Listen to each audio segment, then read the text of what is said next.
You see, we say there is political will and there's the financial bill, but nothing moves forward unless you have the regulators' will. And that's where State Bank comes in.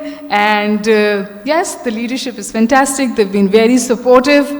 But let's hear it from the horse's mouth. So, Sima Kamil Sahiba, Deputy Governor, State Bank, please honor us with your presence here. Assalamu alaikum, everybody.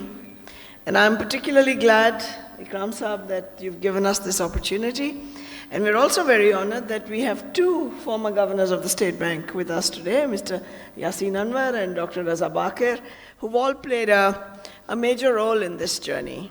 So first of all, congratulations to all of you on NAMA. And I'll just go a little off script and say that it's been a long and difficult journey. And there have been times when the two regulators and at the State Bank and the Pakistan Telecom Authority almost thought that this will not happen. And we often had with Dr. Azaadi, कि कब होएगा ये आमा?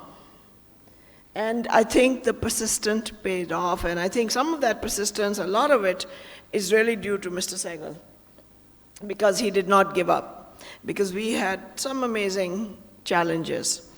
And even now, if there's somebody I speak to every day, it's Mr. Sehgal. And he's discovered that he can call me at 8:30 every morning, because he knows that's when I'll answer, otherwise I'll send a message and say, I'll call you later. So I think credit to that, and I'm very glad, Zarar, that you are here also, and I hope that you will continue to take greater role in this. Of course, our partners, PTA, NADRA, the branchless banking providers, the CMOs, have all played a major role. Just to say, we had a soft launch in December 2021, which Dr. Azaadi was kind enough to chair at the State Bank, and we called it a soft launch for a certain reason. The reason was that we hadn't gone and done all the commercial media, and that's actually began on August 11th, and even then there were last-minute issues and last-minute phone calls, and all of that went on between myself and Mr. Sehgal and the rest of our team. Why we called it a soft launch? Now we have that, and I think it's important, and we haven't acknowledged the entity that has actually funded the commercial launch, which is widespread. It is TVC, it is social media, it is print, and that is the Foreign and Commonwealth Development Organization that actually were very patient. And while they're not present here today, I think it's important to acknowledge what they did. So, and they extended their program partly because we needed to get this launch done. Of course, this is only the beginning. This remote account opening journey began in 2016 under the branchless banking regulations, and you could open accounts and operate them from the comfort of their homes. The results of all of this has been a huge increase in overall bank accounts. We've talked a lot of numbers here. Sometimes those numbers don't match up. But numbers from the State Bank, I guess, are the numbers from the horse's mouth. So we have grown. In 2016, we had 66 million accounts. And at the end of December last year, we had 147 million accounts. So that's a huge growth of 122% in 5 years. And half of these accounts, 77 million, are branchless banking accounts. So I think that shows to you the importance of that sector. Of course, there's a lot to do, and Homa spoke about that and the new Findex report. But we have 220 million people, 130 million are adults, and our account ownership, and that is counting active and inactive, which is actually a big difference, is 57%.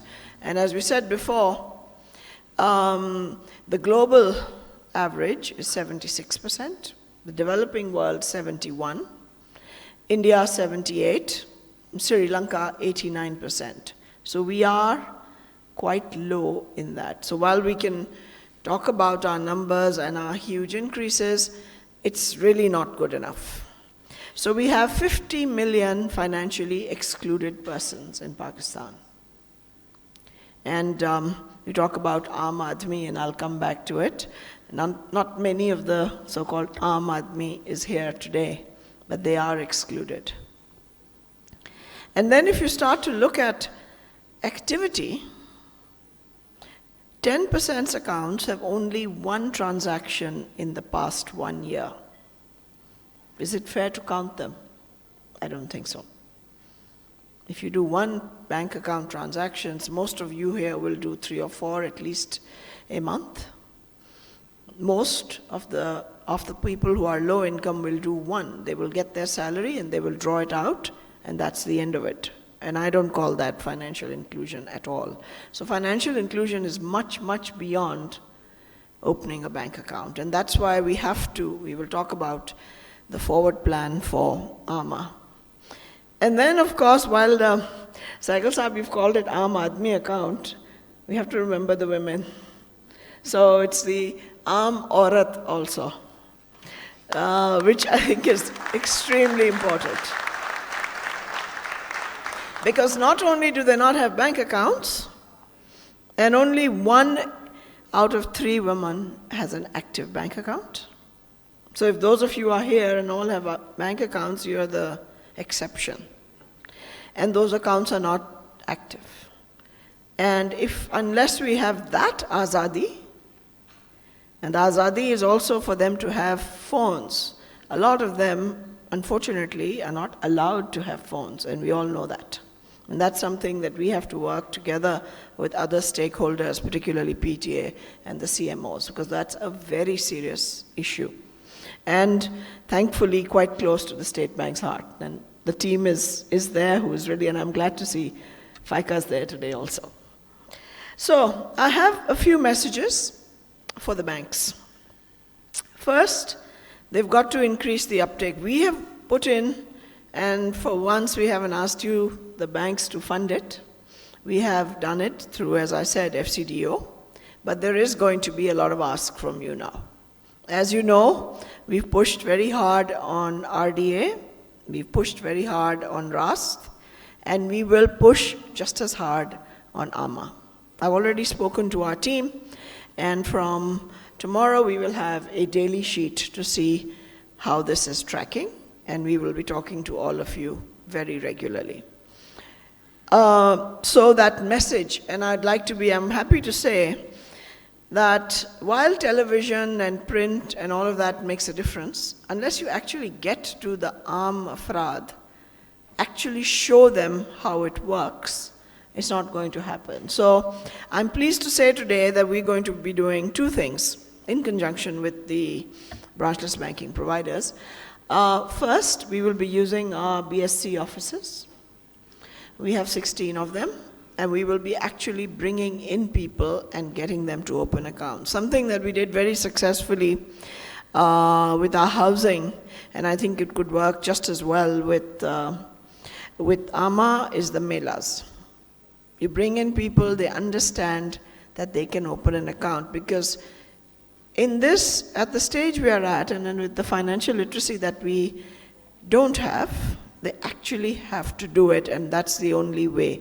You may have tutorials, we will try TikTok, we will try anything that, we're not going to restrict ourselves to the more high-end social media. We're going to use anything we can, but eventually the one-to-one will matter, and we will try and reach them wherever they are, whether it's rural or semi-urban or urban.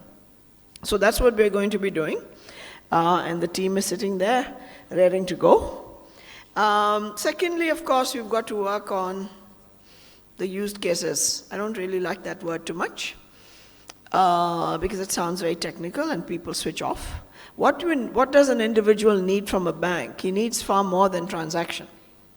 And we seem to have restricted ourselves to payment and transactions. And I've been saying that a very long time and maybe get disappointed sometimes. But we have to be able to meet the 4 principal needs. Transaction and payment is only one. There is saving need, There is investment need, and I know you spoke about microinsurance and so forth. And then there is overall the credit need. Unless you meet the credit need, you may open the account and it will fall away and it will become inactive. Particularly for women entrepreneurs, particularly for people who run small businesses. We spoke already about the gender lens and the need for that, and we're going to have to work with you one-on-one and as a group to see what we can do to bring women into this. And of course, there is, and we are working on that, and it's going to come out quite soon, is the branch-based banking agent-level interoperability, which will improve customer accessibility and make life so much more easier for them. Before I close, I have two things to say. One, we have to set ourselves an aspirational target. So we talked about 4.5 million accounts, and I think about 3.5 when we started our soft launch. Our target is going to have to be in excess of 10 million by the end of this calendar year. And so that's what we will target, and that's how we will give out targets to the banks that are part of this effort. And before I close, I have to thank our team here, because they have been really, even when internally in the State Bank we talked about what is going to happen, is this going to happen? And they were very, very, very keen on this. And I'd like to particularly recognize Mr. Samar Hasnan. You can stand, Samar. Noor, Umair, Imaduddin Saab, and we have Faika here. So please give them a hand. I know we've spoken about VRG, but they have worked very, very hard. And I think we all know that. And every day, and they kept saying, no, we have to have a bigger event. And now they want to have another big event, which we will have when Jamil Saab is here, which we hope we will be this week. So thank you for listening for me. And this is just the start. And I hope that we can have far more celebrations where we go to where these 50 million excluded persons feel truly included and feel welcomed and valued and respected. I say that like a broken record, but I will continue to do that. Thank you very much. Thank you.